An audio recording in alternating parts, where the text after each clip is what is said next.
passionnant. Bonjour Catherine Bonjour. et bienvenue à la librairie Aux Merveilles avec l'ami Fred que vous ne voyez pas, tout comme moi vous ne me voyez pas, mais tu es ici dans le cadre d'une interview comme on l'avait fait avec Lican précédemment. Donc pourrais-tu s'il te plaît te présenter et nous raconter un petit peu ton parcours? Je m'appelle Catherine Dufour et je suis écrivaine, voilà, tout simplement, science-fiction, fantasy, fantastique et littérature générale. Catherine, on va parler un peu de ton rapport à l'imaginaire et la science-fiction. Est-ce que tu peux nous dire un peu quels sont les titres qui t'ont donné ce goût de Ah bah la complètement, SF, de la complètement. fantasy? Oui, oui, ils sont tous là. Alors vraiment, alors les tout premiers que j'ai lus, alors il n'est pas là. Il y a Les Hommes stellaires de Lee Brackett, mais là on a un Lee Brackett. C'est le livre de Mars. Le livre de Mars, c'est pas Les Hommes stellaires, mais c'est quand même, voilà, Lee Brackett. C'est une valeur sûre, c'est une femme qui a écrit de la science-fiction dans les années 50, je crois, dont on disait pour la féliciter qu'elle écrivait comme un homme, super.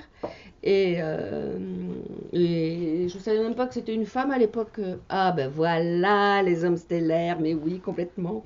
Et, euh, et c'est que tardivement que je me suis rendu compte qu'en fait, la plupart des auteurs de science-fiction que j'ai lus quand j'étais jeune, c'était des autrices. J'ai pas fait exprès. Mais voilà, je devais me sentir peut-être plus en phase avec ce type de littérature qu'avec les auteurs hommes, j'en sais rien. Et ces couvertures délicieusement, comment dire, vintage, enfin c'est quand même super quoi. Voilà. Et puis après les braquettes, il y a le cycle de Sketh.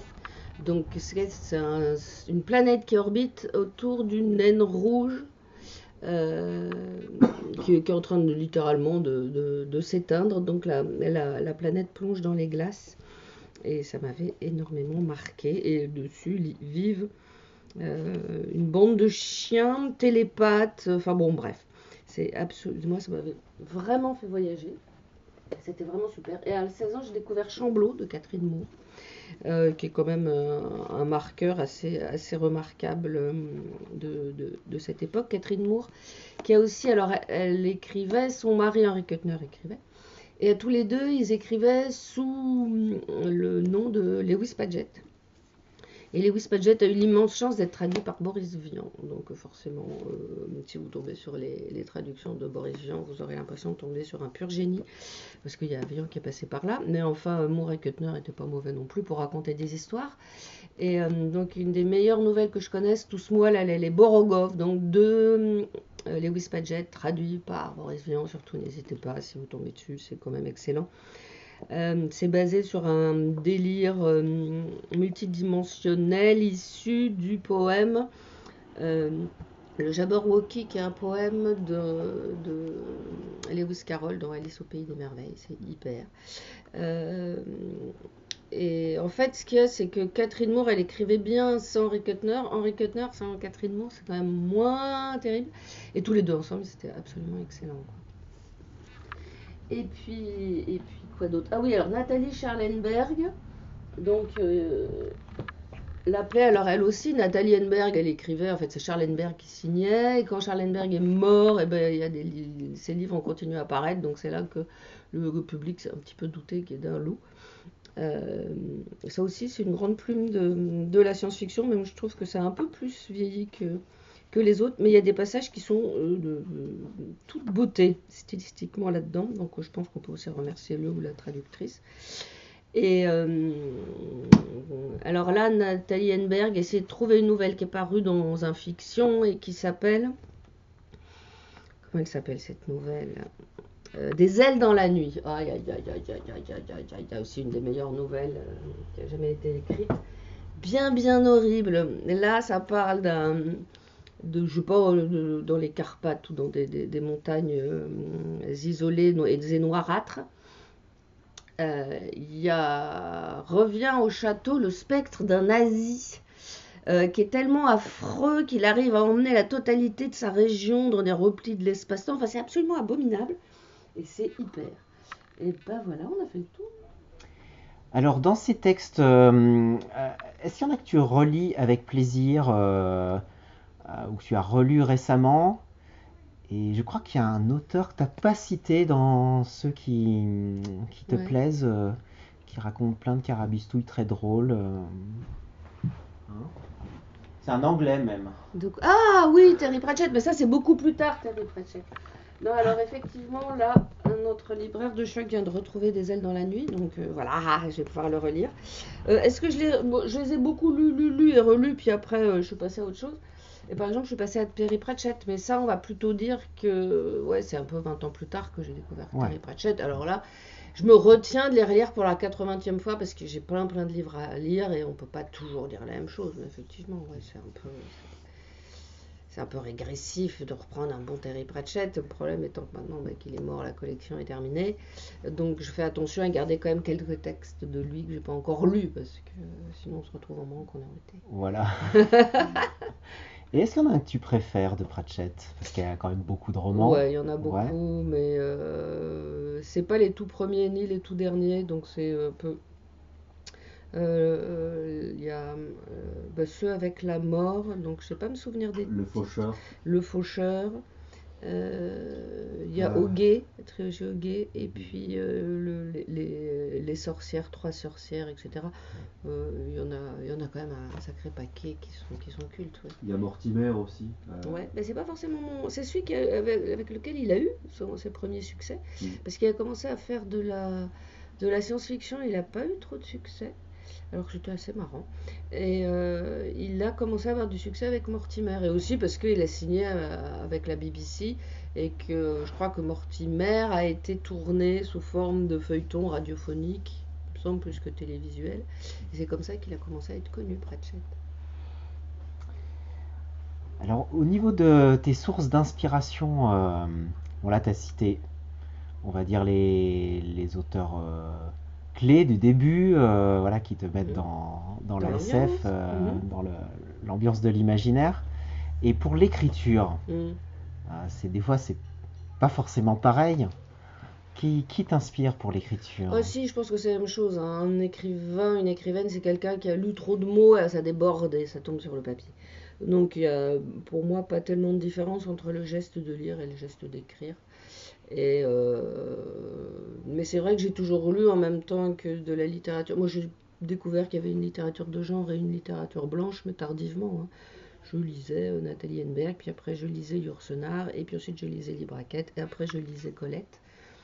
Et oui, j'ai eu une lecture très féministo-centrée pendant longtemps. Ça, c'est assez. Je n'ai absolument pas choisi d'ailleurs. Alors peut-être que c'était la bibliothécaire de mon lycée qui me conseillait ça, mais voilà. Je- j'ai mis longtemps à comprendre qu'il y avait des étiquettes, mais je trouve ça normal. À un moment, quand on est dans une librairie, il faut bien ranger les livres sur des étagères selon certaines affinités. Mais c'est le seul intérêt que je vois aux étiquettes qui font la différence entre les différents types de littérature. Le classement, très important, le classement, Voilà. pas seulement dans les Oui, librairies. parce qu'il faudrait en fait que les livres soient multidimensionnels, donc on pourrait à la fois les mettre sur plusieurs étagères en même temps, en fait. Mais Eh ben oui, c'est ça. c'est C'est-à-dire qu'on ça. en a plusieurs exemplaires et qui Voilà. sont dans différents rayons. Voilà. Oui, voilà.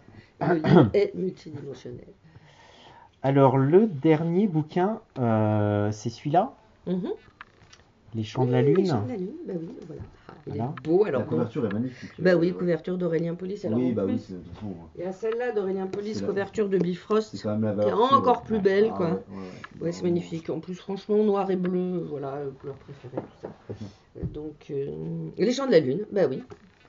Alors les sources d'inspiration des Chants de la Lune. Alors, Parce il y en que a énormément parce qu'en fait, c'est vraiment le livre de science-fiction de base, conquête planétaire, ta. Donc, tout est plus robot. Donc, plus IA, donc remonte tout le vieux fond cosmologique de tout ce que tu as lu depuis pour ma part, ça fait 60 ans. Euh, Donc, je ne sais pas, citer les inspirations est à mon avis strictement impossible, d'autant qu'en plus ça met en scène quelqu'un qui apprend littéralement à écrire et à penser à travers l'écrit. Donc il y a un nombre de citations absolument considérable, puisque c'est une personne qui s'exprime avec les mots des autres, donc Je vois, il n'y a pas y avoir une ligne qui soit pas redevable à un auteur ou un autre. Alors à la fin d'ailleurs, j'ai mis un petit peu une liste des personnes citées incidemment et j'ai relevé uniquement les gens qui sont morts depuis moins de 70 ans ou encore vivants pour des raisons de droit. Mais tous les autres, j'en sais rien à un moment. Elle utilise les mots de Montaigne ou de Saint-Simon. Et à ce moment-là, je ne les ai pas cités, sinon il y aurait des notes de bas de page. Alors, au niveau de l'imaginaire, est-ce que tu peux nous dire quel est le genre ou le sous-genre que tu préfères?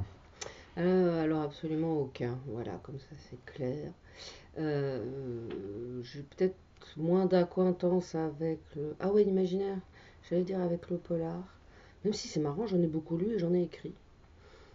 Euh, mais je trouve ça souvent, quelquefois, un petit peu trop enquêto-centré. Et enfin, pour moi, c'est pas tellement la résolution d'une enquête ou d'un mystère qui m'intéresse. C'est plus le voyage, le style, les images. Et il y a certains polars qui sont vraiment le seul truc, c'est de trouver l'assassin. Et je trouve ça assez vain comme exercice. D'ailleurs, j'ai horreur du suspense. Donc en général, quand je commence un polar ou un film comme ça avec une intrigue, je regarde d'abord la fin pour savoir qui a tué qui et où. Et après, je peux tranquillement profiter du voyage. Tu dois adorer Colombo, du coup. Je les ai vus il y a trop longtemps. Maintenant, je connais absolument toutes les intrigues de Oui, Colombo. bah oui. Donc... Mais c'est vrai que j'aime pas. Et en plus, c'est marrant dans les livres. Quand j'étais petite, souvent je faisais ça. J'aime pas les débuts parce qu'il y a toujours des présentations ennuyeuses. J'aime pas les fins parce que bon. Donc je commençais toujours mes livres au tiers. Donc je comprenais rien, mais j'aimais bien. Voilà, et j'arrêtais avant la fin. Et je ne sais pas pourquoi. Je pense tout simplement parce que j'aime bien la substance d'un livre, mais par contre l'arc narratif qui fait qu'on a tendance à accélérer pour savoir comment ça finit m'agace parce que justement on ne profite pas. C'est très original comme Ben, façon J'avoue, de lire. j'avoue. Très original. Et alors, tu nous as dit ce que tu aimais lire. Qu'est-ce que tu n'aimes pas lire? Quels sont les textes que tu fuis, en fait, qui te tombent des mains? ah, les textes qui me tombent des mains, là, c'est les livres de fantasy où globalement il y a une petite jeune fille qui entre dans une école de sorciers en même temps qu'un élève très méchant mais tellement beau. Et alors elle médite et alors il y a ces boucles auburnes qui effleurent la chair pâle ou dorée de ses épaules. Alors je supporte plus. Et là, je ferme, il y en a beaucoup. C'est un peu de la littérature qui s'écrit au kilomètre. Je comprends complètement qu'on ait envie de lire ce genre de choses sur la plage parce que c'est pas fatigant. Voire même dans le cas de Fifty Shades of Grey que on lit ça de la main gauche parce que ma foi, la masturbation, c'est très bon pour la rééducation du périnée. Mais alors, ça, franchement, moi, ça m'ennuie. Donc voilà, je lis pas, je ferme et je passe à autre chose. Il y a tellement de bons livres que ça serait dommage de perdre du temps là-dessus. Je Et me... les extraordinaires jaspages de ces ouvrages ne t'attirent pas? Ah oui, ah, les jaspages. Bah non, vous voyez, il y a des livres très très beaux sans jaspage. Là, je vois Le Chant des épines qui est vraiment, c'est magnifique, quoi. C'est plein de livres absolument superbes. Il y a le Gandhar d'André Von. Je vous le montre aussi, qui est juste superbe. Enfin bref. Non, le jaspage, moins. Moins. Tac, là. je me rappelle, et d'ailleurs à l'époque je te l'avais fait signer tellement j'avais été scotché, je m'étais marré. Tu as fait une critique de Twilight dans Bifrost. Mmh. Et je crois que la première phrase c'était j'ai lu ce livre d'un derrière distrait. Alors ça, je l'ai Ah, piqué, ça je c'était. crois, à Willy, le mari de Colette, hein, qui effectivement avait écrit un jour à un écrivain, Monsieur, j'ai parcouru votre ouvrage d'un derrière distrait. Et du coup, j'ai piqué la réplique qui est vraiment très bonne et extrêmement cruelle. Alors, donc Twilight, c'est comme Fifty Shades, ça fait partie, ce sont des ouvrages générationnels. On en dira ce qu'on voudra si les gens... Et en l'espèce, les jeunes femmes se reconnaissent là-dedans, tant mieux. Et alors, j'ai dû les lire et les relire parce que j'avais écrit, en fait, un article dans le Monde diplomatique puisque ma correspondante au Monde Diplo m'avait dit, écoute, il y a vraiment un phénomène avec Twilight et avec Fifty Shades, et il faudrait mettre le nez dedans et exprimer, parce que ça concerne quand même les femmes qui lisent, pourquoi lisent-elles ça, etc. Et heureusement, il y a eu quand même quelques études un petit peu plus sérieuses sur le phénomène qui étaient sorties. Et j'en ai vraiment sué sur cet article. Et on a eu du mal à le faire passer au Monde Diplo, mais il est sorti sous le titre de pornographiquement correct. Et c'était intéressant, effectivement, d'avoir ce genre d'approche un petit peu, on va pas dire universitaire, mais au moins journalistique de ce phénomène de librairie. Mais c'est vrai que là, moi, je vois l'essor de la dark fantasy ou de la romantasy, et alors tout le monde se moque, et moi, je trouve ça très bien, parce qu'il y a des petites jeunes filles qui se retrouvent finalement à vendre énormément, donc elles sont assises sur un tas d'or, et donc elles acquièrent de la puissance économique, et tant que des femmes acquièrent de la puissance économique, je trouve ça très bien. Évidemment, la dark romance, comment dire, l'exemple me paraît pas terrible de voilà l'amour, la mort, la violence, etc.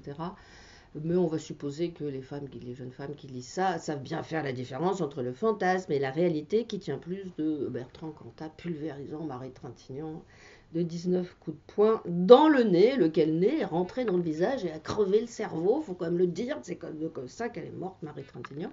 C'est super pas classe, même au niveau sexuel, pas terrible. Ça relève sans doute la dark fantasy de la littérature transgressive, en fait. Oui, c'est transgressif, puis c'est fantasmatique. Voilà, fantasmatique. Tous les fantasmes sexuels, c'est l'endroit où se réfugie dans l'imaginaire tout ce qu'on ne peut pas exprimer dans le champ social, parce que sinon on meurt ou on finit en prison. Donc voilà, ça a cette fonction-là qui est c'est mieux que ce soit dans les livres. Voilà, exactement. Exactement, cathartique, c'est le bon terme. Et en ce qui concerne le domaine français, est-ce qu'il y a disons, le domaine français actuel, est-ce qu'il y a des autrices ou des auteurs que tu aimes particulièrement lire, qui écrivent là, à l'heure actuelle, ou que tu croises, avec qui tu aimes bien échanger?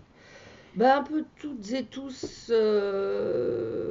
Alors là, dans les autrices et auteurs actuels, en fait, là où je suis contente, c'est qu'il y a de plus en plus d'autrices, je sais pas, qui sont vraiment douées, comme Audrey Plenay, Chloé Chevalier, co. Et ça, c'est drôlement bien, parce que il faut qu'il y ait la relève, et de plus en plus. Surtout, alors, en science-fiction française, je sais pas ce qu'a la France avec la science-fiction et les femmes, mais il y en a pas, ou pas assez, c'est agaçant. Je ne sais pas pourquoi, alors que dans tous les autres pays, il y a le monde anglo-saxon, mais il y a bref, je sais pas, la science-fiction italienne ou allemande, etc. Il y a des femmes, et puis en France, on peine vraiment à en trouver. Et moi, j'avais eu droit à je sais plus, 2 pages dans Le Monde, où j'avais globalement répété sur absolument tous les tons et dans toutes les langues. Si vous êtes une femme que vous écrivez de la science-fiction, vous m'écrivez à moi, vous m'envoyez vos textes, etc. J'ai reçu une réponse, quoi. Alors, donc c'est vraiment navrant. Donc c'est plus cet aspect-là qui m'intéresse. Sinon, est-ce qu'il y a des bons auteurs et autrices de SF en France? Oui, il y en a plein à la cour, donc je ne vais pas choisir en disant celui-là est mieux qu'un autre. Mais ce qui est bien par contre, c'est qu'il y en a des jeunes qui arrivent et qui en plus s'emparent dès le début du truc que moi j'ai jamais osé approcher sans trembler, que je crois que je l'ai pas fait, parce que j'ai pas osé, c'est essayer d'incarner l'altérité, parce que la science-fiction, elle a vraiment gagné quand elle a réussi à vous faire vivre dans la peau d'un être différent de vous aussi par son physique, qui fait qu'il a une appréhension via ses capteurs différents du réel. Et c'est très difficile de changer comme ça d'échelle de valeur. C'est comme vouloir soulever la chaise sur laquelle on est assis.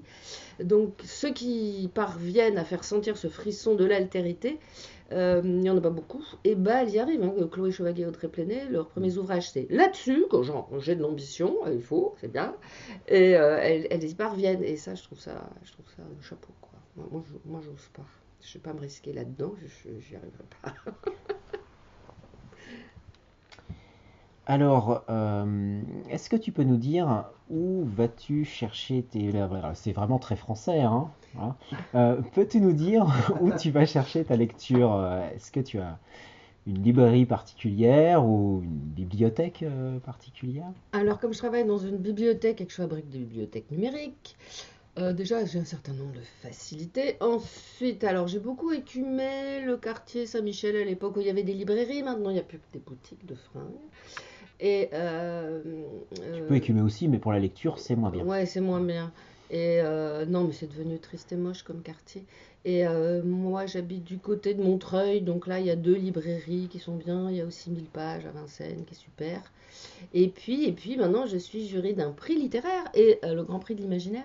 Donc du coup, je reçois des tombereaux de bouquins chez moi, je ne sais plus quoi en faire. Et en plus, sur mon téléphone, j'ai l'appli pour les e-books. Donc je lis aussi beaucoup de livres numériques. Enfin bref, je suis couverte de livres et c'est ma joie. Et est-ce que tu es un peu collectionneuse? Oui, alors non, si, oui, j'essaye de me limiter. J'essaye de me limiter parce que le livre, c'est quand même extrêmement encombrant, c'est fragile, c'est très inflammable, c'est très lourd. Donc on peut pas entasser des livres comme ça. Déjà, il faut se soucier de charge au sol, faut bien mettre les rayonnages sur les murs porteurs, ou alors faut carrément avoir une cave et mettre les livres directement pris avec la terre, parce qu'avoir une belle bibliothèque, c'est exactement comme stocker chez soi un orme ou un platane, c'est très lourd. Donc, globalement, j'essaye de ne pas me laisser submerger et de faire tourner les livres. Donc, je les donne, il y a des boîtes à livres, il y a, enfin, bref. Mais j'ai toujours un prétexte pour garder tel livre parce qu'il est trop beau, tel autre livre parce qu'il est trop bien écrit, et puis le troisième c'est parce qu'on me les dédicacé spécialement. Donc je suis encombrée de livres, mais je ne suis pas surencombrée. J'essaye de gérer justement cet amour dévorant des livres, parce que sinon on finit enterré sous ses propres bouquins ou collé au mur, parce que le plancher s'est effondré sur le voisin du dessous, et là les ennuis commencent. Oui, et puis lui, il a peut-être pas demandé à mourir écrasé C'est par des sous des livres, livres, voilà. voilà. Même si Ça peut nous effectivement, faire rêver, mais voilà, c'est une mort voilà. enviable, mais peut-être pas pour tout le Pas monde. pour tout le monde. Le poids de la culture, hein. C'est Voilà, ça. c'est ça. Catherine, je te remercie Ben, pour merci pour On te l'accueil, remercie hein. tous les deux, chouette c'était vraiment réponse. chouette.